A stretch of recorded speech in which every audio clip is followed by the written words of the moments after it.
Reactions और equations chapter का ऐसा जबरदस्त रिवीजन करने वाले हैं कि एग्जाम में कोई भी सवाल आ जाए आप उसे आसानी से हल कर लेंगे।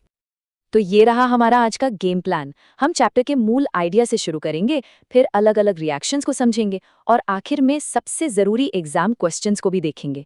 चलिए शुरू करते हैं। सबसे पहले इस पूरे चैप्टर का निचोड़ सिर्फ एक लाइन में समझते हैं।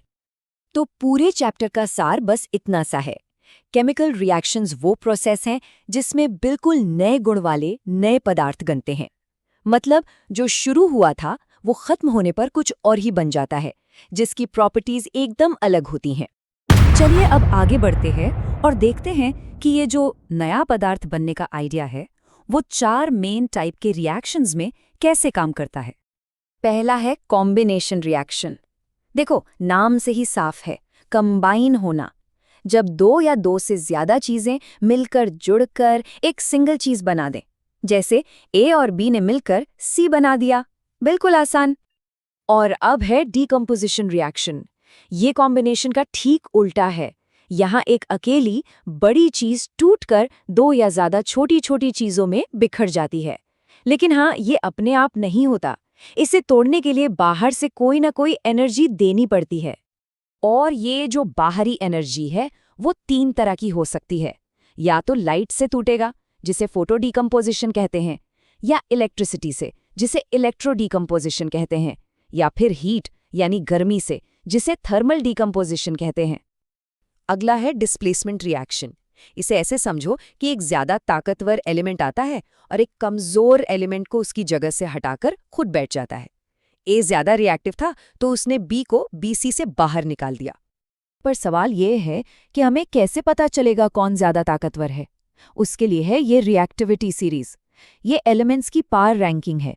जो इस लिस्ट में जितना ऊपर है वो उतना ही ज्यादा रिएक्टिव है और अपने से नीचे वाले को आसानी से डिस्प्लेस कर सकता है। और आखिरी में है डबल डिस्प्लेसमेंट रिएक्शन। यहाँ कोई किसी को हटा नहीं रहा, बल्कि पार्टनर्स की अदला बदली हो रही है। ए ने डी के साथ जोड़ी बना ली और सी ने बी के साथ। आयॉन्स का एक सिंपल एक्सचेंज। चलिए अब कुछ जरूरी डेफिनेशंस देखते हैं जो एग्जाम के लिए बहुत इंपॉर्टेंट है, खासकर जब बात रेडॉक्स रिएक्शंस की आती है। तो रेडॉक्स रिएक्शन में 2 चीजें एक साथ होती हैं, ऑक्सीडेशन और रिडक्शन। आसान भाषा में ऑक्सीडेशन का मतलब है ऑक्सीजन का जुड़ना या इलेक्ट्रॉन का निकलना, और रिडक्शन इसका ठीक उल्टा है। ये दोनों हमेशा साथ साथ होते हैं, इसीलिए इसे रेडॉक्स कहते हैं। अब यहाँ अक्सर थोड़ी कंफ्यूजन होती है। देखो, जो सब्सटेंस किसी दूसरे को रिड्यूस करता है वो खुद ऑक्सीडाइज हो जाता है और उसे हम कहते हैं रिड्यूसिंग एजेंट, और जो किसी को ऑक्सीडाइज करता है वो खुद रिड्यूस हो जाता है और वो कहलाता है ऑक्सीडाइजिंग एजेंट। सिंपल। कभी-कभी डबल डिस्प्लेसमेंट रिएक्शन में एक ऐसा प्रोडक्ट बनता है जो पानी में घुलता नहीं है और एक सॉलिड की तरह नीचे बैठ जाता है। इसी सॉलिड को प्रेसिपिटेट या अवक्षेप कहते हैं और इस रिएक्शन को प्रेसिपिटेशन रिएक्शन। तो थ्योरी तो हो गई। अब देखते हैं कि इस नॉलेज को एग्जाम में आने वाले टॉप 3 सवालों पर कैसे अप्लाई करना है। ये एक बहुत ही कॉमन सवाल है। सिल्वर क्लोराइड यानी AgCl को गहरे रंग की बोतलों में क्यों रखा जाता है? इसका जवाब है फोटो डीकॉम्पोजिशन से बचाने के लिए। हमने पढ़ा था ना कि सनलाइट सिल्वर क्लोराइड को तोड़कर सिल्वर और क्लोरीन में बदल देती है, तो गहरे रंग की बोतलें सनलाइट को अंदर जाने से रोकती हैं और रिएक्शन होने ही नहीं देती। अगला सवाल रिएक्टिविटी सीरीज पर है। अगर लोहे की कील को जिंक सल्फेट के सॉल्यूशन में डालें तो क्या कोई रिएक्शन होगा? क्यों? जवाब है नहीं, कोई रिएक्शन नहीं होगा। और वजह?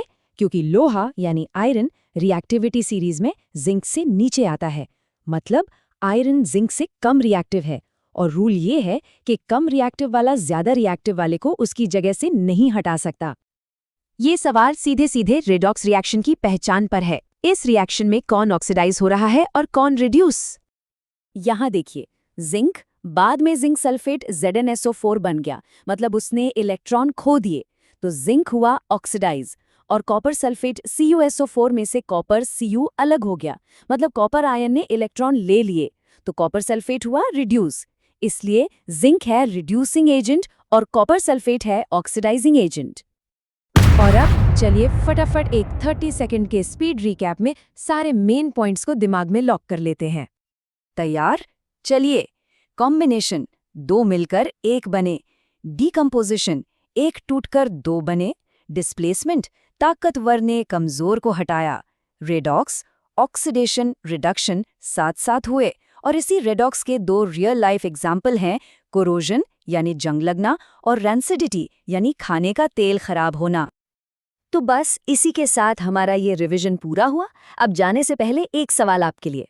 हमारी रोजमर्रा की जिंदगी में होने वाली वो कौन सी एक केमिकल रिएक्शन है जो पृथ्वी पर मौजूद हर जीव के लिए सबसे ज्यादा जरूरी है? इस पर सोचिएगा जरूर।